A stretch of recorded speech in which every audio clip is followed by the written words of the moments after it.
kunooti Oromoon Arsii ilmaan siikoo mandoo islaamummaa dhaggeeffadhu.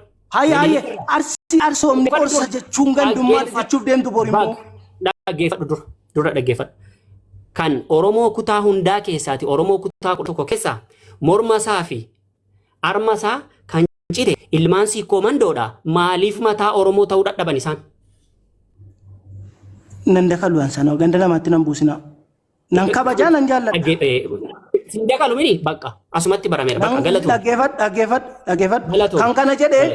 Kan kana jedhee Sheekaa Roobeetii deebii isaa qaba. Galatoo gaafii koo naa deebisa. Abdiif hin deebisati. Maaliif jettaa miizaana miti waan isaa. No gaafii koo naa deebisa. Abdiitti sheer godhaa abdii naa dhufu. Gaafii kan koo naa deebisa. Maaliif buustu ijoo gadi hin buusina? Maali ijoollee kun ani kan na dhibe? Mee warri kaanoo kuno sheekadha Sheekaa Roobee nama guddaa nama beekumsa qabu. Isaaniin kuni gandummaa ta'a ijoollee gandummaa walitti naqa wanti kun sirrii miti jedhe isaan hin dubbanne. Isaan mataan isaanii dhufanii hin dubbanne. Isaan miti ijoolleen Arsii ijoolleen ilmaan siikoo mandoo nam tokko dhufee waan itti jette kun dogongora naan hin jenne. Wallaahi maadha jechuun ijoollee tokko maal akkas ijoollee maqaa guddaa kan maqaa Abbaa Jifaar maqaa guddaa kana dhahatanii deemtan. Jechi kun nama walitti naqanii jedhee dubbadeen maal takkas isin godha isin danfisiisa. Namoonni achi jala dhokatan. Wallaahi Rabbi isin haa qajeeshu. Sabboon tutti fufeen keedha dabaree. Salaamu alaikum. Waalaikum salaam wa rahmatullahi wa barakatuh. Maal dubbachuu barbaade tananii haasaa mucaa keessatti sammuu keessaa na jalaa badee. Yeroo tokko dhugaa otoo beekanii bar dhugaa kana walii galchuu dhiisanii nama kana walitti araarsa namni keenya waan kana baratuu qaba. Dhugaa namni tokko otoo qabu dhugaa san dhiisaniiti karuma dharaatiin illee yoo taate dhala namaa kana walitti araarsuun barbaachisaadha. Maaliif keessaaf keessattuu yeroo nuti amma keessa jirru kana keessatti biyya nuti keessa jiraataa jirru Suudi Arabiyaa kana keessatti ijoollee wal irratti dalagaa jiran argaa jirtan. Sababbii maaliitiif gandummaan kun jalqaba ka'ee gale miidiyaa irratti eegale. Ani sanyii mootiitii, ani sanyii gosa maaliitii irraan gadi dhufee lafatti gadi bu'ee waan uummanni keenya Liibiyaa keessatti walirratti hin dalagin uummanni keenya Suudi Arabiyaa keessaa walirratti dalagee jechuudha. Kanaafi waggaa kana natti fakkaate sooshaal miidiyaa kana irratti uummata naannoo Geediyoon isaantu mucaa wayiitu gadi ba'ee gandummaadhaan Dabuub Afrikaa keessatti viidiyoon isaa hedduu miidiyaa kanarra socho'aa ture. Gandummaadhaan gadi ba'ee sooshaal miidiyaa kanarratti arrabse jechuudha. Inni gadi ba'ee gandummaadhaan arrabse jennaan jaarsoliin biyyaa abbootiin amantaa Dabuub Afrikaa keessatti walitti qabamanii maal godhan mucaasan harka duubatti hidhanii akka wanti sun hin babal'anneef jechuudha. Mataa gogaarraa aadan akka namni biraa barumsarraa fudhatuuf. Uummanni keenyallee walaa feemasii ta'ee walaa maaliillee yoo ta'e warroonni sooshaal miidiyaa kana gubbaa jiran beekaan kan beekumsa qabu manatti galeeti wallaalaan kutaa 6 fi kutaa 7tti dhiisee biyyaa ba'e beekamtii argate miidiyaa kanarratti. Miidiyaan kun nama mara walqixxeessee saamsingiin bilbila walqixxeessee dhala namaa kana guutuu isaa jechuudha. Sinii galee? Kanaafi uummanni keenya keessaaf keessattuu warroonni doola Arabaa keessa jirtan. Keessaaf keessattuu warroonni Suudi Arabiyaa keessa jirtan. Waan amma yeroo ammaa kana keessatti illee deemaa jirtu argaa jirra. Uummata kana addaan dhorkuun illee hin danda'amu. Ajandaan isaanii illee dhaabbachuu illee hin danda'amu.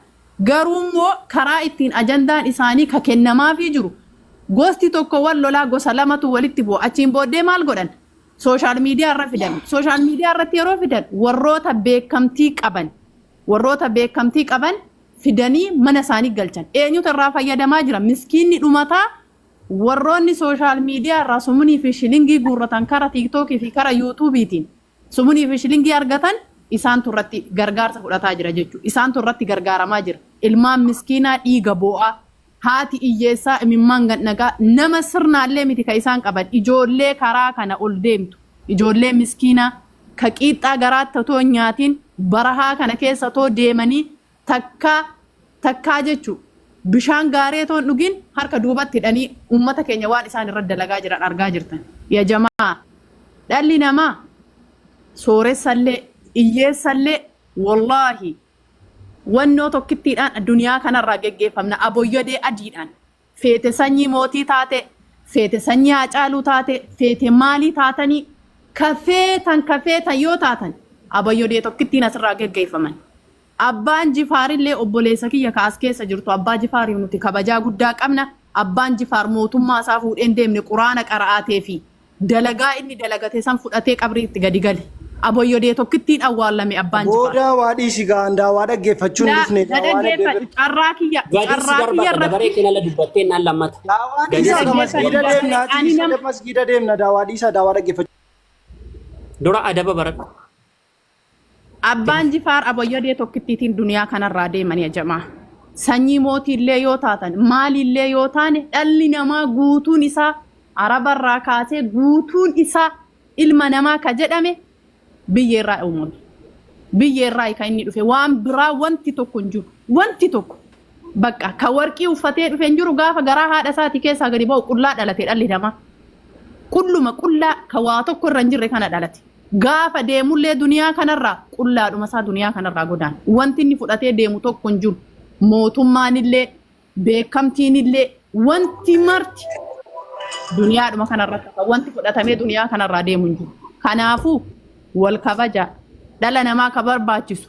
Har'a yoo nani gadi ba'ee ganda tokko arrabse yoo nani gadi ba'ee maal ta'e yoo dandeessan ana ammataa kiyya ganna garagarshaa ani uummata tuulamaa bakka hin bu'u ani tuulamattan dhaladhe. Uummata tuulamaa bakka hin bu'u. Ustaaz Ahmed wanti nani siif dhaamuu barbaadu ammaan booddee ajandaa kanarratti illee mana bantee irraan dubbatiin. Akka obboleettitti wanti nani siif dhaamu jechuudha. Ajandaa kanarraa wannoon jedhin maaliif uummata sooshaal miidiyaa gubbaa jiru kana yoo ka ta'u ta'e uummata nama qabrii keessa jiru nama ol ka'ee dhiifama gaafachuullee hin dandeenye suuraa gadi garagalchee arabsa uummanni keenya jechuudha. Uummanni jaahilli sooshaal miidiyaa gubbaa jiru kun argaa jirra guutuu isaa jechuudha. Oromoo immoo yoo taate Oromoon takkaa umurii ishiitti takkaa jechuudha. Gandaan hin cabne akka Oromootti cabde malee takkaa Oromoon akka Oromoo cabde malee takkaa gandaan hin cabne Oromoon. Oromoo gaafa maal jedhee Alisillaaseen Oromoo caccabsuu yoo barbaadan afaan Amaariffaatiin dubbate Oromoo caccabsuu yoo barbaadan gandaa fi lagatti amantiidhaan caccabsaa malee galaanni guddaa kuni hin cabuu jedhe.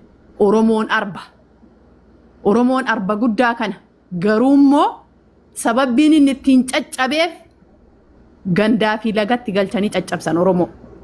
Kanaafuu warri arra uummata keenyarraa faayidaa guddaa argataa jiru sooshaal miidiyaa kanarratti warroota sumunii fi shilingii karaa yuutuubii fi tiiktookiin fayyadamu. Miskiinni dhumataatuma jira. Miskiinni nyaatamaatuma jira. Haati geessaa imimmaan dhangalaasaatuma jirti. Ka bu'aa argateen jiru as keessatti. Warri asirratti gandummaan qabsooftanillee wallaahi qabsoon keessan inuma galma hin geenye. Inuma galma hin geenye. Galma argachuullee hin dandeessan isin. Akkanumatti burjaajoftaniituma sooshaal otoo dalagattanii dalagaa keeriin qabdan duniyaan qabdan fayyaan qabdan irriba gaariin qabdan akkanumatti otoo burjaajoftanii duniyaa kanarraa godaanuuf deemtan.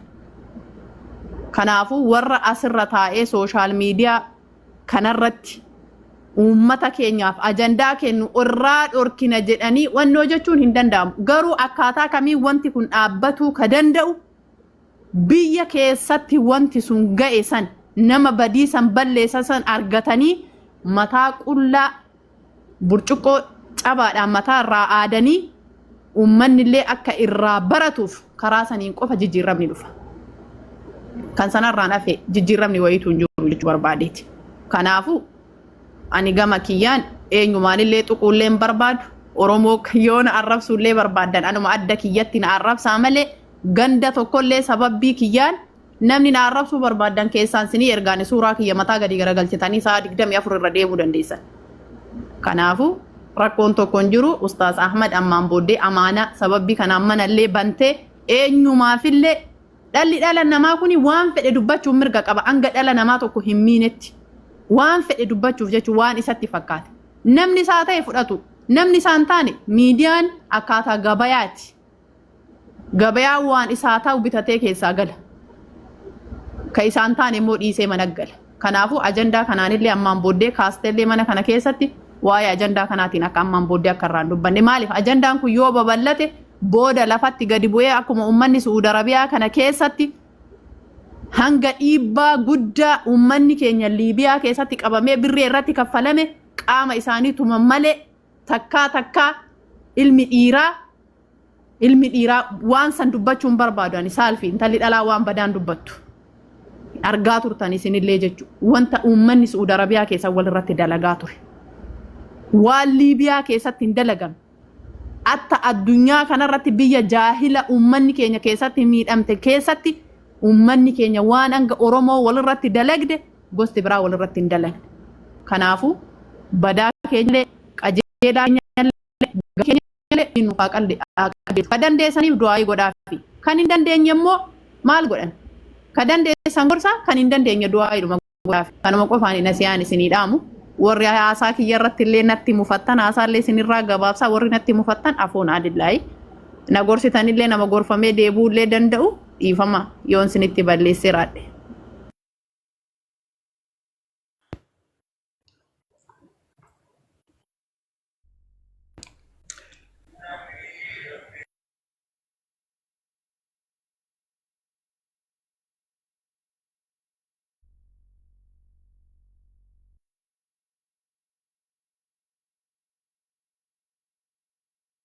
Isin darbatee isin deebisee amma dubbii kiyya na xumurati. Habiibi kana waliin haasa'uu hin danda'u. Si deebisee ragaa fi yoo si deebiin fudhatu siin ta'u taanaan hin baatu. Maal jettanii na deebistan? Kana achi si deebisuu hin danda'u. Wanti waliin arrabsiin ilaa kabaja keessan balleessan jira. Kana achi si deebisuu hin danda'u. Maal laa deebistan? Gaafii na gaafatti maddii deebii tokko. Gandummaadha. Gaafa sana as ba'ee inni jecha kana jechuun gandummaa fida. Si galaa jira?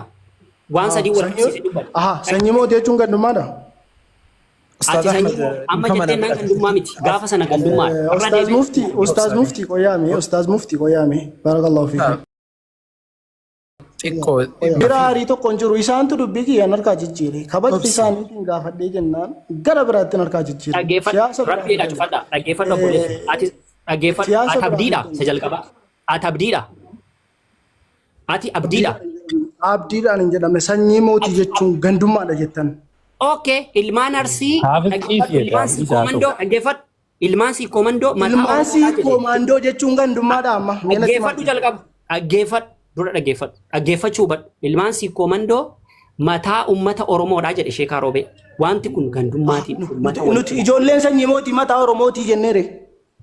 Jettee jedhuu baattee dhaggeeffadhu jette. Dura na dhaggeeffadhu waan nuti hin jenne akkas. Ani si duukaa hin danda'u. Ustaaza beesin yeroo takkatti obsaalachuu isaan baasinaati deebii gahaa argatu. Bismillah. Yaa Rabbi yaa Allah. Hafiz jaaluma kana taa'iitii dhageeffadhu. Baarakallahu fiik. Waalaikum salaam wa rahmatullahi wa barakatuh. Ya Allah.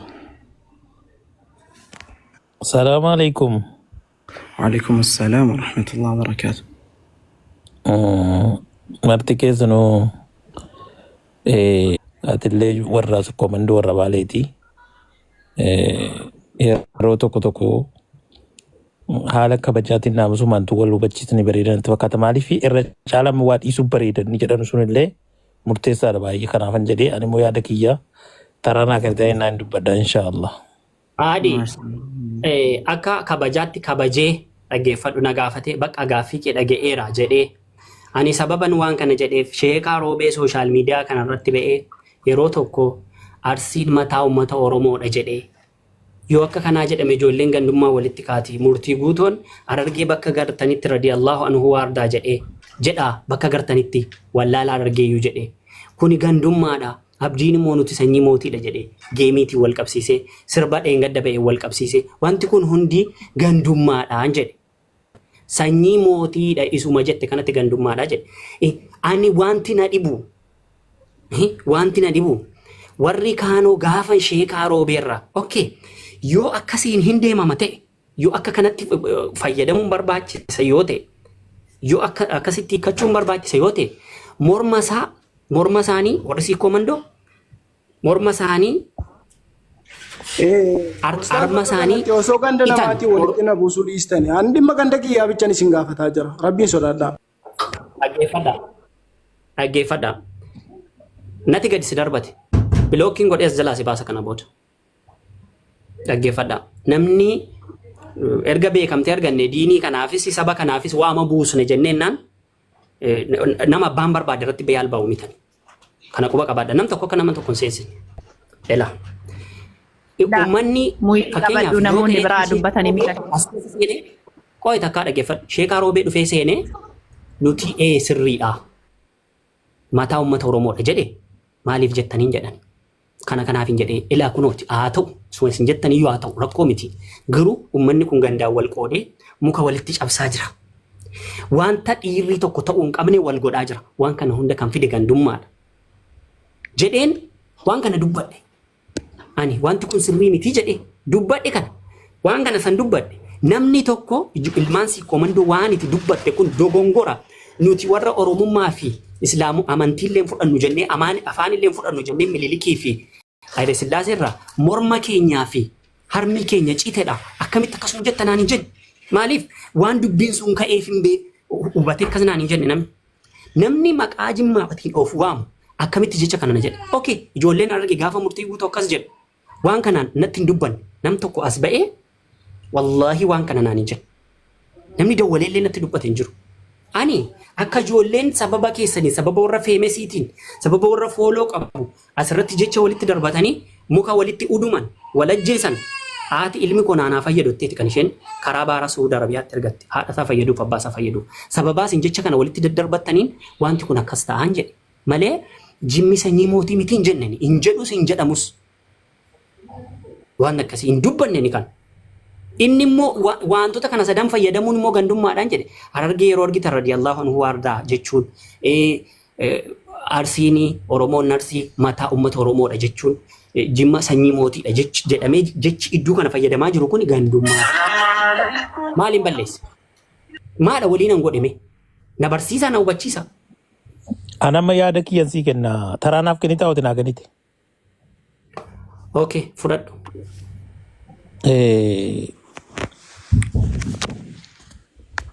Anamma gizee lamas viidiyoo ati waraabde keessatti gaafa ustaazni anamma ustaazni waan fedhan yoo jedhanii wallahi huyinan ittiin ustaaza waa jedhu huyinan ittiin ustaaza deebiitti kennullee huyinan qabu garuu nama biraatiif huyina qaba jechaadha. Si galta miti si kanallee yoo waan barbaadde seete hordoffiin kan kennamate ustaaza hordoftu suma kanallee jechan jedhee waa sin jedhuun qabu. Dhugaasi hima rabbiin rasuulii achachaadha. Maaliifi nama ilmi jiran naannee waan dhugaa dubbate yookiin waan dhugaa rabbii irratti waan tokko sirreeffama waa dubbate kun haraama halaala jedhu kana keessaa bakka kana qofa bichaadha wannan nu badhee deemuwan. Ammoo namni waa gandummaa barbaade qissaa gaafa Umar ibn Khattab radiyallahu anhu ka gaafa ni Faaxumaa kabaleen na Faaxumaan dhiidee jechi gandummaa Qurayshummaan kun achirraa ka'e jechi sanyii jedhu kun dhaabbate sanarraan waa'ee kana deedhiise. Waan kan keerraa ganda keerraa falmachuun ammoo ganda kan keerraa ammoo gaafa namni ganda kee arrabse lolachuun ammallee sun bareeda jedhaan akka kiyyatti garuu gaafa namni yookiin fakkeenyaa amma fakkeenyaa abbaa Jifaaran jaaladha Jimmaan bakka dhaloota kiyyaan jaaladha gaafa namni akkana gadi bahee daaretti arrabse inni sun abbaa fedhallee ta'u sana quba qabaadha ammoo gaafati rakkoo bakka kanaa ilaaltee himturratti sirkatti hin qabu. Miknaatum daliilatti fiddee yookiin hawaasa kana waa ibsite irratti ajrii argattaa bakka akkasii hin bareedamti jetta. Amma sheeka Roobee kanaan dura gizeen Raamadaana keessa dur waan gaarii godhu waggaa taree waggaa lamman taree waan akkasii nan dhaggeeffadha. Hordofaan ture eeganni dhufee ganda yookiin muuziqeenyaarraa waan akkasitti galeen biraa gale dhaggeeffachuu dhiise. Maaliif waa balleessaa dhufe? Wanni inni balleessaa dhufe waa hedduudha. Ustaaza jechuun amma ustaaz ibsaa jala maaliif akkanatti hiriirree uunuun qabinaa jennee dhaggeeffadha. Seenaarraa, siiraarraa, hadiisarraa waa hundarraa fida. Amma ustaaz Raayyaan illee akkasa, Ahmad Dinya illee akkana, Shee Amniiruudha, Shee Abdusalaam illee akkuma sana. Namni yoo barnoota barachuu barbaade, waa ilmi rabbii barachuu barbaade, wanni gandummaa naafu nuti obbolummaa qabna. Ilmaan abbaa tokkooti jennee yoo akkasitti wal hubachiisaa deemne, ati illee deemsi kee gizee tokko karma sana deemata. Maaliif nama hunda ammoo deebiin kennu? amma ijoolleen keenya wanni si waaf dinjuru hanga nu jaallattu lee nan beekan akka nu jaallattu lee nan beek garuu ijoollee xixiqqoo iyyitu kanaaf hafziin ituun sayni hafziin illee wal beeyna ijoolluma amma gastii duubaa keessa warra duubaa keessa jirta wanni irra caalaa nama xiqqeessu nafsiyyaa kee jala deemtee si tuqanii si dhiisanii yoo dhiistee bulchite bareeda. Ummata kana waliin gisee tokko mataan dhukkubsatiin nama hedduu jira. Anama sitti dallanuu fi miti dhugaa rabbii eega silaatti dhaggeeffataa rakkomantii silaallee xiqqoodhuma haasa'ifama barreessaa ture malee annan sobaa. Maaliifi hanga tokko yoo of qabanii bulchanii itti ilaalanii jedhe bareeda. Jiruu hedduu qabdaati. Nama maatii qabullee nama hedduu qabu. Abada wanni gale haggaluu akkuma hadiisarra waan dhageesse ummata dabarsaa jirtu deemi malee abbaa fedhe maan ta'in. Edena duute borga nama duute amma duute hin beektu. Tikkeettiin keecitee dhiisee hin beektu. Waan rabbii irratti argitu dubbadhu irra. Nama waan fedhee miti maa asirraa sittin dacha'uu hin jedhin. Dallanuu qabda waa'ee rabbii irratti. Namni fedhe gandummaa sitti ka'e dhiisee. Argite waa'ee gandummaa irra gaafa namni dubbatu irraa dubbadhu. Amma ustaazni gaafa arsii suni ustaaza baaleemu arsii irraa gaafa kitaaba gaalii baajaa baljedhan sun amma ustaazni sun dogongora jedha akka kiyyaatti. Isaaniin. Ana qaadinuma dubbataa jira garuu. Dogongora bakkan siisin jedhee kitaabni sun raabsamee ka'ee kan jimmaa ta'uunsaa hin turre. Jechi jedhamu sun illee faqat kaasatan ammas itti mormiin ka'a. Siimiti kun siimiti amma ana dubbataara. Kanaafan bakka akkas akkasiitti dogongorri wallahi akkati jette kana miti viidi'ichi dhaqiitti guutuusaa dhaggeeffadhu. Wallahi billaahi sheekni kun akkas hin jenne. Viidiyoo sana keessatti yoo amma guutuusaa dhaggeeffatteetta ta'e tokkummaa muheetu muree akkas godhee baase malee bakka isaan fidanii walitti akkas godhanii hin beeku malee wallahi inni hin galateeffate. Dogongorri jira viidiyoo sana keessa dogongorri jira. Garuu isaan gaalii abbaa booraatiin injiinar gaalii abbaa booraatiin hin galateeffatanii isatti fakkeenya naa ta'e akka ni kitaaba kana barreessu. Nuti seenaa guddaa qabna maaliif nuti seenaa keenya hin barreessine? Isaanuu seenaa isaanii akkasitti barreeffatanii. Kun kaka'umsa naa ta'e jedhan malee isaan inni maaliif kitaaba kana hin barreessine jedhanii hin tuqne viidiyoo sana keessatti. Yoo obsaan nan dhaggeeffadha jettan amma baneen guutuu isaa sin agarsiisa yuutuubii sanarraa. Viidiyoon ni cite jechaadha. Hin cite wallahi akkas hin jenne isaan. Wallahi billa rabbii lubbuun koo harka saartu natti haa ta'u akkas. No kakatiin bakka rakkoon kaanna nama na barra. Sababa kana gaafa sana bahee dubbadhe. Ani wanti bahee dubbadhuuf ani dhimma hin qaba jireenya hin qaba jaalladhee miti. Lubbuun nama ani fooloo kuni fooloo ittiin shaqqalachuuf miti. Geemii haasa'ee beekaa naa agartanii beektu. Taap naa godhaa jedhee beekaa hin jedhu hin barbaadu. Jechuun of ga'ee sooressa ta'eetu hin taane qalbiin koo sooressa alhamdulillah. Feetu ani nama yeroo lama nyaatee akka isa yeroo sadiitti jiraatudha.